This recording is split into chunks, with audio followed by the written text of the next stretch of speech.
Welcome back, everyone, to another deep dive, this time into the life of a Mughal princess who, well, she really defied expectations. Yeah, and she's someone that, you might have heard of, but maybe not really know much about her.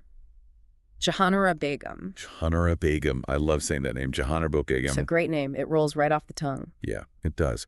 So we're going to explore her world, try to understand what it was like to be a woman of power in the Mughal Empire. And a woman of faith as well. Exactly. Kind of takes us beyond, the typical historical accounts and really dives into primary sources, letters, accounts from people who knew her, even Jahanara's own writing. It's like getting a first-hand glimpse into her life. Exactly. And it's crucial to rely on these kinds of sources because, especially when we're talking about the Mughal Empire and particularly the harem, we have to be careful not to fall into those stereotypical kind of European interpretations that were often more fantasy than fact. Right. Those stories often missed the mark, didn't they? They did. They really did. So we're going to try to clear away some of those misconceptions and present a more accurate picture of Jahanara's world. Okay, so let's start at the beginning. Jahanara is born into the Timurid dynasty. Now, for our listeners who might need a little refresher, we're talking about descendants of Genghis Khan and Timur. Yeah, talk about a family tree. I mean, that's quite a lineage. Right, so she's born into power and privilege. But what was it like for a woman in this dynasty? Well, it's interesting because the Timurids had a history of strong, influential women. I mean, you can think of someone like Nur Jahan. Oh, yeah, Nur Jahan. She was incredible. Absolutely. She was the wife of Jahangir, Jahanara's grandfather, and she wielded significant political power. So Jahanara wasn't stepping into a world where women were completely sidelined. Right. She had some pretty strong female role models within her own family. Exactly. And then, of course, you have her parents, Shah Jahan, the emperor, who built the Taj Mahal. And her mother, Mumtaj Mahal, for whom the Taj Mahal was built. Exactly. So Jahanara grows up surrounded by beauty, by power, and it seems she was quite a remarkable individual from a young age. Well, she had quite the education, didn't she? She did. She was fluent in Persian literature. She memorized the entire Quran. She was known for her intelligence and her artistic skills. Wow, I can barely remember what I had for breakfast some days.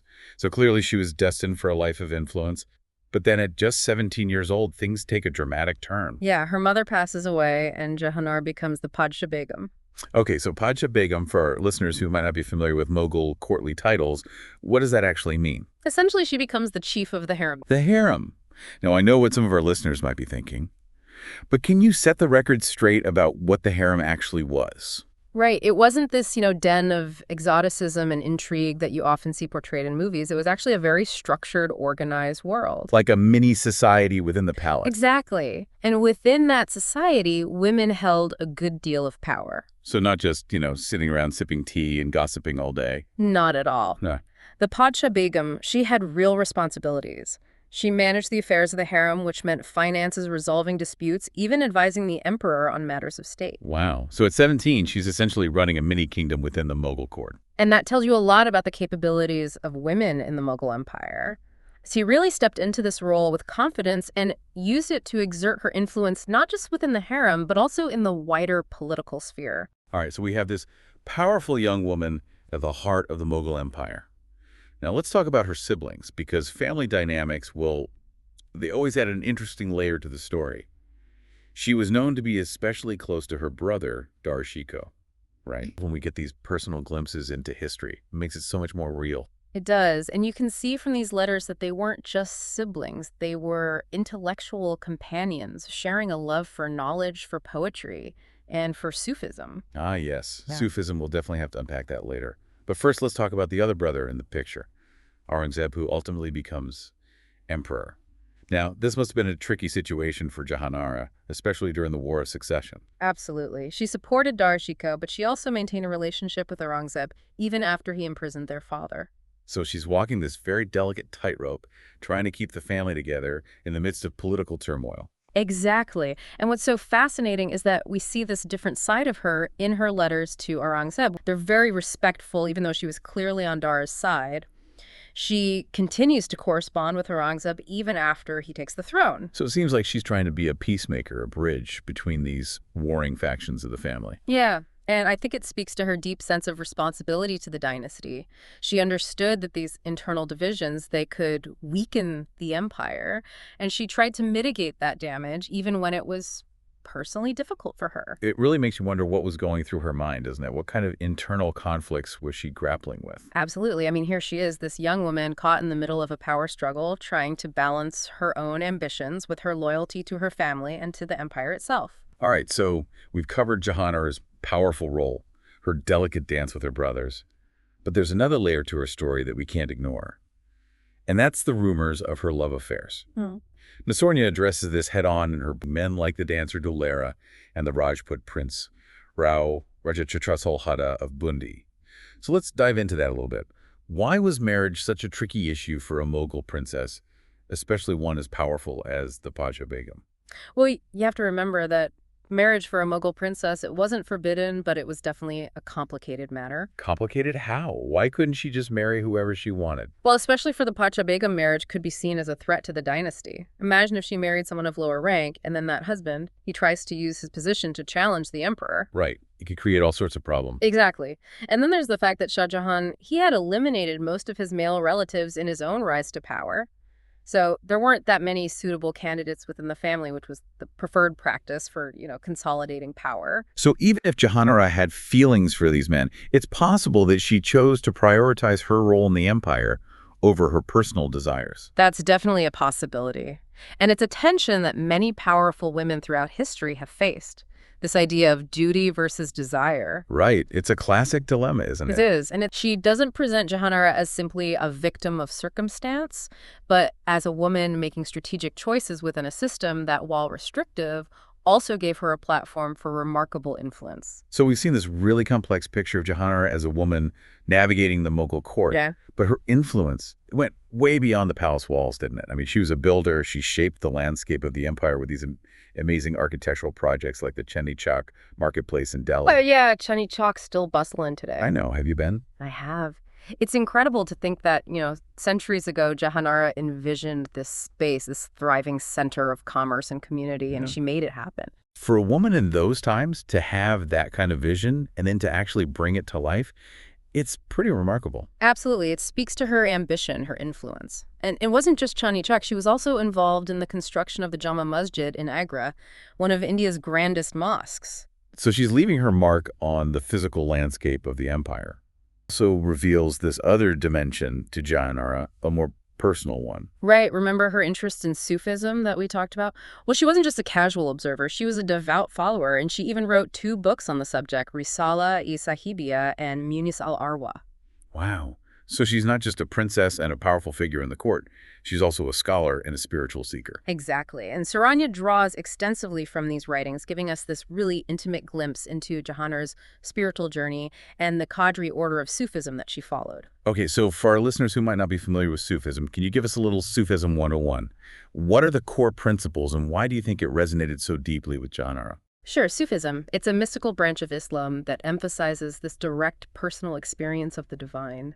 It's about seeking a deeper connection with God through things like meditation, chanting, and a focus on inner purity. So it's about going beyond the rituals and the dogma and really connecting with the essence of faith. Exactly. And, for Jahanara, who lived through so much turmoil, the War of Succession, her father's imprisonment, personal loss, Sufism might have offered her solace and meaning in a world that often felt chaotic. It's like finding an anchor in the storm. Yeah. And what's interesting is that she didn't keep her spirituality private. She actually used her platform to promote it. She commissioned architectural projects that reflected her beliefs. She dedicated a significant portion of her wealth to charity, particularly to the Nizamuddin Dargah, a prominent Sufi shrine in Delhi. Wow, so she's putting her money where her mouth is, so to speak. Right. She's walking the walk. Right. And then there's her tomb. It's a simple structure located at the Nizamuddin Dargah, a far cry from the opulent mausoleums of other Mughal royals. That's a powerful statement. A princess choosing to be buried in a place that symbolizes her spiritual connection rather than in some grand monument to her worldly status. Yeah, it really reflects her humility and her rejection of worldly ostentation. Her epitaph, which it reads, "Let no one cover my grave except with greenery, for this very grass suffices as a tomb cover for the poor. The annihilated Fakira Lady Jahanara, daughter of Shah Jahan the warrior." Fakira, that's a term usually used for male Sufi followers, isn't it? It is. And for her to use that term in her own epitaph, it speaks volumes about her devotion and her humility. It's like she's saying, strip away all the titles, all the trappings of power, and what remains is the essence of who I am, a humble seeker on a spiritual path. Exactly. And that's what makes Jahanara's story so compelling. It challenges our assumptions about what constitutes a meaningful legacy. Okay. It's not just about titles and monuments, but about the lives we touch and the values we embody. So we've seen Jahanara as this princess, a powerful figure in the court, an architect, a philanthropist, and a devout Sufi. It's like peeling back the layers of history and discovering this incredible woman who was so much more than what those stereotypical European accounts often portrayed. And what's really remarkable is how she navigated all these different roles, how she balanced tradition with personal ambition, political influence, with spiritual devotion, paints this nuanced portrait of Jahanna as a woman who was both a product of her time and someone who transcended those limitations to create a legacy that was uniquely her own. It reminds me of something you once said about how history is rarely black and white. It's full of these complex figures who defy easy categorization. Absolutely, and that's why it's so important to look beyond the surface, to dig deeper into the lives of those who came before us and appreciate the nuances and the contradictions that make up a human life. But there's one question that I keep coming back to, and it's the question of agency. Was Jahanna a woman trapped by her circumstances? Or did she, through her choices, create a life of meaning and impact within the confines of her world? What are your thoughts on that? That's a great question. And it's one that, each listener can kind of ponder as they reflect on Jahanara's story. Because I think we see elements of both. I mean, she certainly faced limitations, right? Like any woman in her position would have.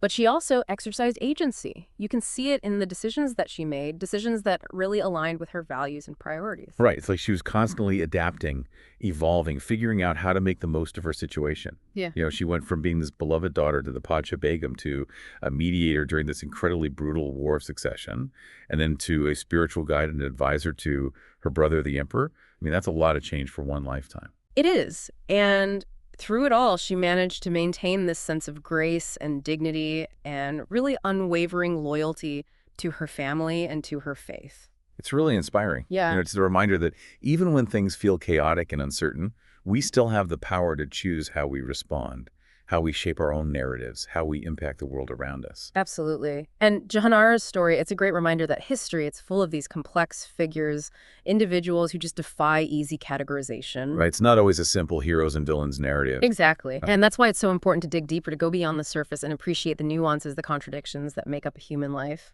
I want to leave our listeners with this thought. Jahanara Begum's story. It's a testament to the enduring power of the human spirit.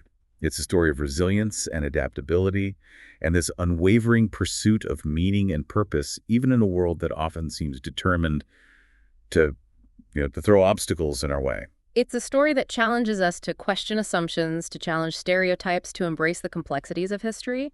And maybe most importantly, it inspires us to live our own lives with intention to make choices that align with our values and to leave the world a little bit brighter than we found it.